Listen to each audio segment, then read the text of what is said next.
GT Manager will be releasing next week into early access, so let's go through everything we know so far about the game before it releases, and just bear in mind that some info, not all, in this video was taken from my time when playing the demo early in the year, so things might have changed when the game launches into early access, so there might be things that are maybe missing that I mention, but I'm sure they will be implemented as time goes on. Let's start with some general info. It was originally meant to be releasing on the 3rd of September, but it was delayed by 2 weeks till the 18th of September. The game is being published and developed by the Tiny Digital Factory and is a racing strategy sim for GT racing. GT Manager was designed to offer the best of both worlds from the likes of Motorsport Manager and F1 Manager, so there are going to be some great core mechanics with AAA official licensed contents, things like cars, teams and drivers. There's also going to be a large number of GT categories, which will provide an opportunity for a longer career progression starting from GT4 all the way up to hypercars, and you can become a racing team manager in endurance racing. There are over 40 official drivers, 35 real racing teams, and the career will have fresh content and dilemmas keeping you interested no matter your skill level. So before I dive into some of those points I've just mentioned into a little bit more detail, let's talk about the early access. So the devs want to start in early access by incorporating player feedback and suggestions and aim to improve the game collaboratively, ensuring it reaches its full potential. The plan is to release the full game within the next 6 months from early access release. This timeline allows them to implement all the initially planned features and enhance the game further. So we're sort of looking at maybe March sort of time next year, early 2025 regardless. For the full version of the game, they aim to expand the roster of cars, teams, drivers and tracks, and they plan to implement refined gameplay mechanics and new features based on feedback from early access community, ensuring a polished and comprehensive final release. The early access version of the game will offer players a robust experience with extensive content and a fully playable career mode starting with GT4 all the way up to the hypercar category as I've previously mentioned. For the pricing during early access, players can purchase the deluxe edition at a discounted rate, which includes 2 exclusive cars, the Aston Martin Valkyrie AMR Pro and the Bugatti Bolide, and after the full launch the game will offer a base edition at the same price, while the deluxe edition's price will increase. Currently the exact pricing is unconfirmed. For involving the community, they'll be looking at the Steam discussions and the official Discord server for player feedback, so if you do want to give them some feedback, those are the 2 places where they will be looking. Let's have a look into career. So you can create your team, recruit and manage your staff, scout sponsors to finance your racing operations and improve your car performances. Each season you'll be able to choose between several categories depending on the number of race points you've earned previously, and your choice will be influenced by the results of your previous championships and the financial health of your team. You can start from the ground up choosing the visual identity of your team, things like the team logo, colors, nationality, etc. And you can build your headquarters and hiring your team staff through a seasonal contract system. Your seasonal objective is to win races to score enough points, and at the start of the season, you'll also need to recruit sponsors who will fund you throughout the championship by meeting certain objectives. So you've got to be careful which sponsors you recruit because they can be decisive for your team's finances, and each championship is made up of 10 races. And the devs' aim is to keep things challenging as the player progresses, so the AI will evolve at the same time as the player, as if there were other players, so they too will upgrade their cars and invest in the buildings at the same time that you will. Let's move on to the management side of the game. So you get to develop new buildings from a regional factory into a tech powerhouse with advanced facilities and maintain a balance between performance and reliability of your car by efficiently upgrading engine, aero and chassis components. You can also choose to strengthen your marketing team to boost income, your racing crew to perfect pit stops, or your research department to discover new performance parts. You can also optimize car performance with your best engineers and experiment with setups by practicing between races to customize every aspect of your car's performance on every track of the championship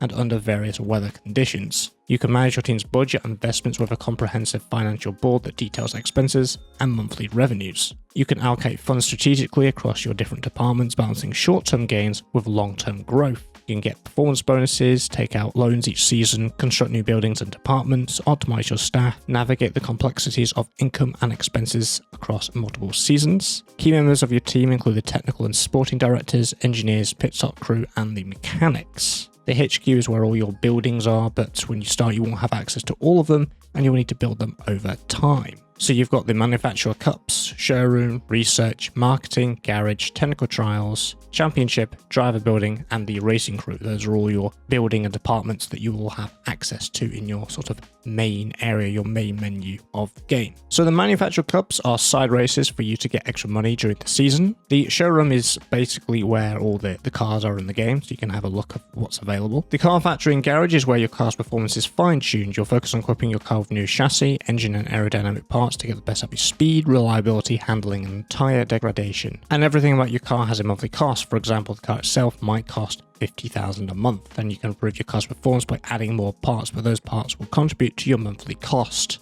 Meaning if some of the parts is, I don't know, $2,000 a month and your car's $50,000, it will be $52,000 a month. As you progress, you will unlock more for performance, so you'll start off with chassis unlocked and then you'll unlock likes of engine and aerodynamics. Technical trials building is private testing and is crucial to refining your race strategy, and the car practice facility is where you'll put your setups to the test. And the car practice facility is where you'll put your setups to the tests. This facility allows you to simulate various weather scenarios on each racetrack, ensuring that your car is prepared for anything on race day. The driver building is where you manage your drivers and specialized crew that supports them. You oversee the development of your drivers by recruiting engineers and coaches who work closely with them. There are up to 2 drivers and 2 engineers, which are split between the 2 cars that you have. You can also assign 2 coaches and 2 tools for engineering.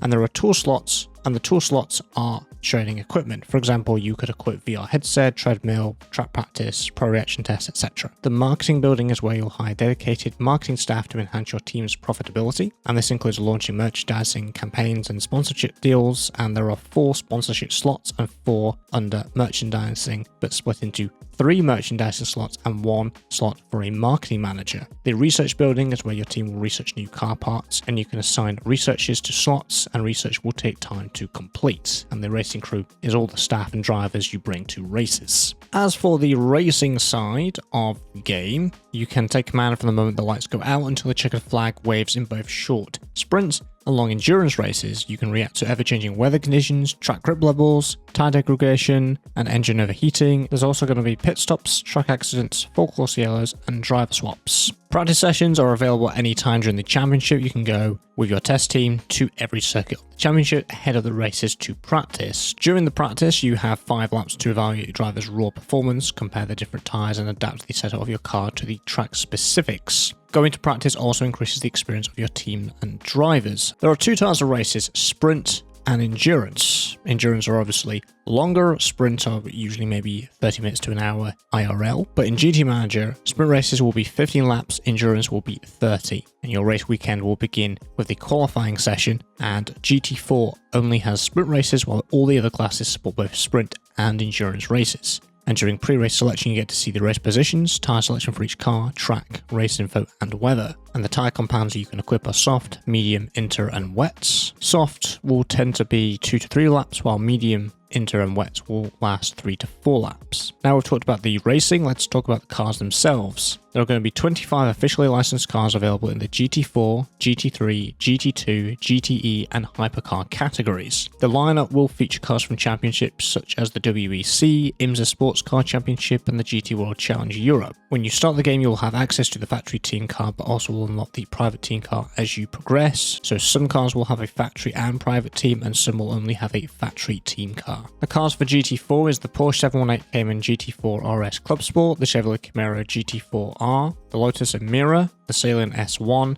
and the Audi RS3 LMS. For GT3, you've got the Audi R8 LMS, the BMW M4, Mercedes-Benz AMG, Ford Mustang GT3, and the Porsche 911 GT3R. For GT2, you've got the KTM Expo, Audi R8 LMS, Porsche 935, Porsche 911 GT2 RS Club Sport 25, and the Salient S7R. For GTE, you've got the Aston Martin Vantage, Chevrolet Corvette C8R, and the Brabham BT62. For Hypercar, you've got the Bugatti Bolide, Aston Martin Valkyrie AMR Pro, the Peugeot 9X8, the Porsche 963, the Glickenhaus SCG007, Alpine A424, and the BMW M Hybrid V8. Now that you know the sort of cars that will be included in the game, what about the teams and drivers? So I've previously mentioned there are going to be over 40 official drivers and 35 real racing teams. And some of those real racing teams and drivers have actually been confirmed by the dev team. So you've got Chris Miller and Mikey Taylor from JDC Motorsports Racing, who race in the IMSA Michelin Pilot Challenge. You've got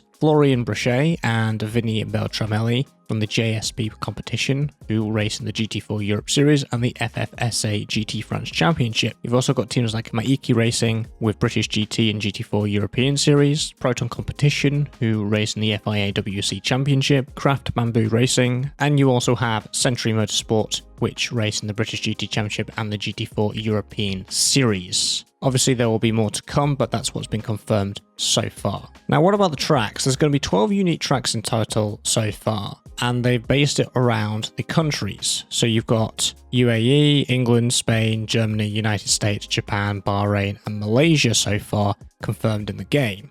Now, this is a similar approach if you've played Motorsport Manager. They're fictional tracks, sort of maybe roughly based off some real-life tracks. And what Motorsport Manager did was they did a specific town, or they did an area, or they did a city within that. For example, the USA track in Motorsport Manager was Phoenix. The UK one was Guildford. They might be trying to reference certain tracks that are near those areas, although if you did your research into Guildford, I suppose they're trying to reference Brands Hatch, but it's nowhere near Guildford. But at the moment, they're doing a more country base. Now, if they weren't going to get any licensed tracks, I would want them to go a little bit more specific into a town or a city or a rough area, because then that means they can have several tracks within a certain country. So they're not limited with the amount of countries we have in the world, for example, if they wanted to create some more variety. But maybe one day we'll have licensed tracks, who knows? Now that I've basically explained almost everything, there's one more thing that I do need to talk about, which is your PC going to be able to run it? It's not a very intensive game, but I'm going to go over the system requirements regardless. For your processor, you'll need an Intel Core i3 quad-core or more, alternatively an AMD Ryzen processor. For your RAM or your memory, it's 8GB of RAM minimum, and for your graphics card, an NVIDIA GeForce or AMD Radeon with a minimum of 2GB of VRAM with 4GB of available storage space. And that is it. That is everything we know so far about GT Manager, which as a reminder is coming out next week on the 18th of September. What do you think about the game? Is this something that you'll be picking up? Is this something that you'll wait after the early access? Let me know your thoughts about it in the comment section below. If you enjoyed the video, found it helpful and informative, and like to see more content like this one, make sure you are subscribed. I'll be covering more GT Manager when there are new updates and new info come available, as well as my usual racing and simulation genres on the channel. So if that interests you, you can stick around, and I'll see you in the next one. Take care.